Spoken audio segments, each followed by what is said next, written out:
Hey everyone, this is Friedel Hacker AJ Rave, and I'm here with my recap and review of Boruto Naruto Next Generations anime episode number 183, which is titled The Hand. And I enjoyed this episode especially because, again, the anime is giving us scenes that weren't present in the manga in order to flesh out the narrative more. We are getting to learn more about the personalities of the Kara members, which I appreciate because in the manga, they are some of the most poorly written villains ever.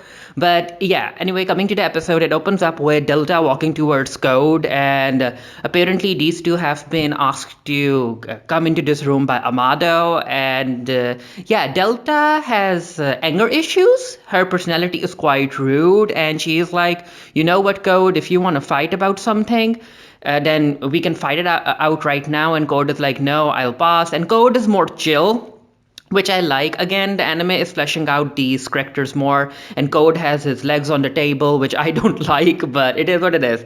So Delta is like, okay, we are here, so where's that old man, Amado? And Amado is like, you know what, Delta, I can hear you. And Delta is like, yeah, I literally said that because I wanted you to hear me.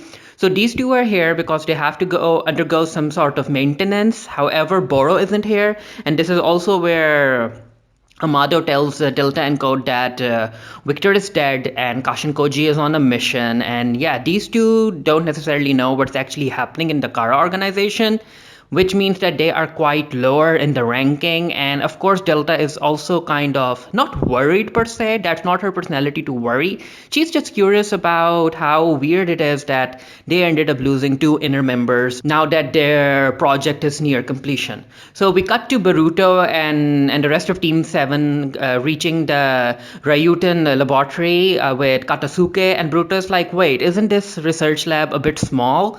And Mitsuki is like, no, it's bigger or larger than the one we have in the Leaf Village. And Katasuke is like, yeah, most of the research facility is underground, so let's go inside. And as they go inside, this is where Katasuke tells Boruto and the rest that he's not in charge of this laboratory.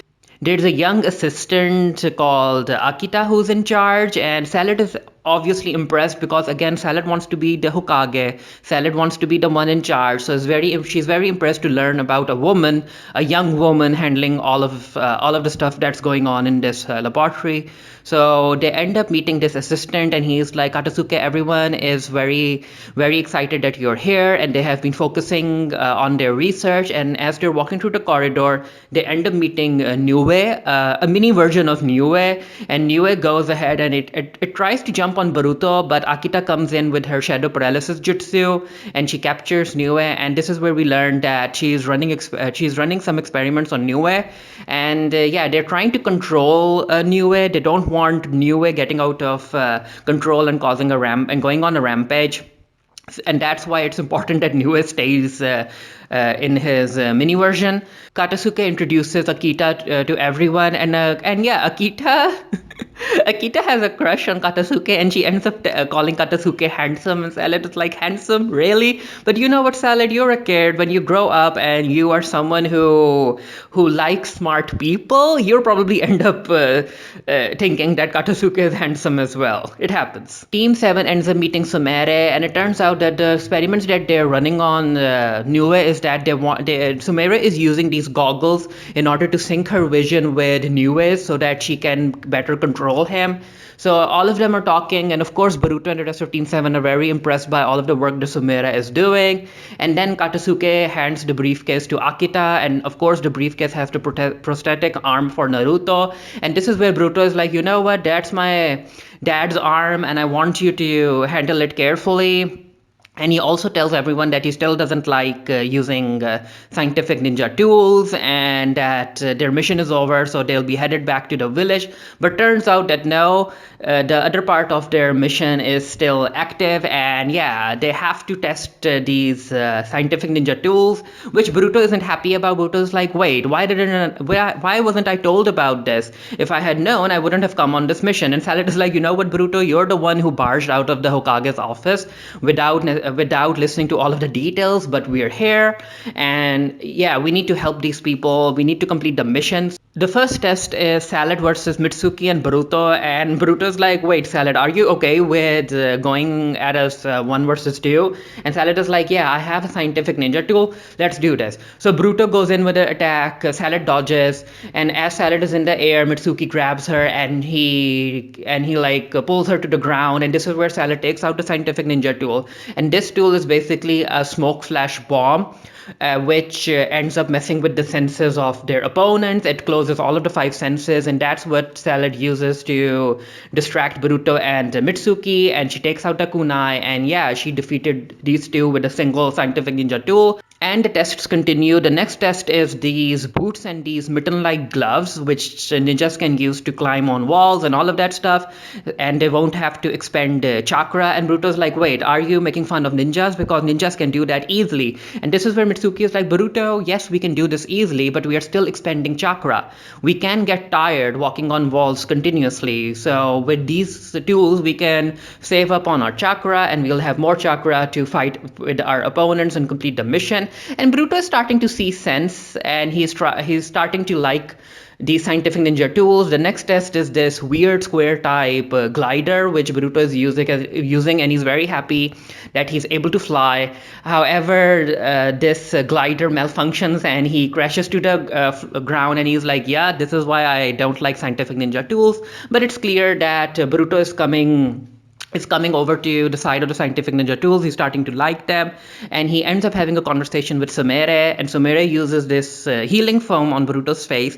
Basically, this healing foam boosts a person's natural healing ability, and it also ends up creating a seal on open wounds in order to help heal a person. And Boruto's quite impressed, and this is where these two talk about how both of them want to support the village, and they're doing it in their own way. Boruto wants to become a powerful ninja in order to support the village, and Sumere wants to have control over Nue so that one day she can use Nue to support the village. And she's also very grateful that Katasuke and Akita have welcomed her, even though they don't necessarily know about Nue, because people are fearful of the unknown.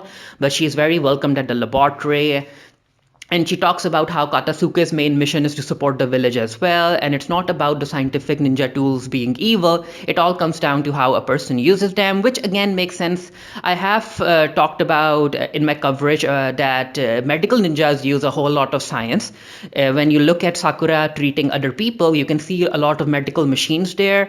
So if medic ninjas are able to use machines to help people, then I think that the other ninjas should be able to use different types of tools to help them on their missions as well. And yeah, Bruto's coming again, as I said, Bruto is changing his opinion. So this little puppy comes in, and his name is Chamaru.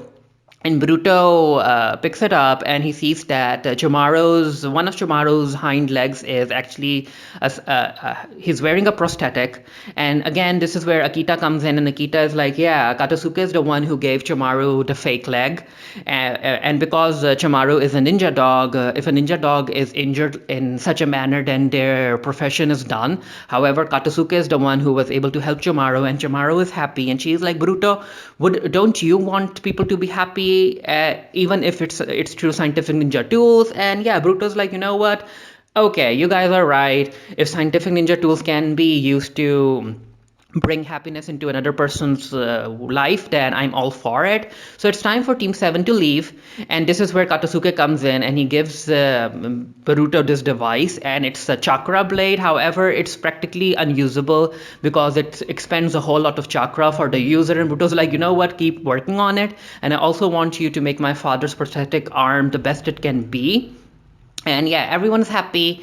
However, before they can continue their conversation, Boruto gets a call from Naruto. And then the scene changes to the Kara members, and we see Code and Delta undergoing maintenance. And Delta's like, "Why are we undergoing maintenance? What's up, Amado?" And Amado's like, "No, this is important. We have been having a whole lot of issues." And while they are undergoing maintenance, Delta and Code are talking about the project. Delta is like, "Yeah, the project has come into phase 3," and Code is like, "Wait, the project is in phase 3," and Delta is like, "You didn't know? Jigen didn't tell you? Is it because Jigen doesn't trust you and she's just annoying Code? And these two know about there being a traitor in the ranks, and the Code is like, you know what?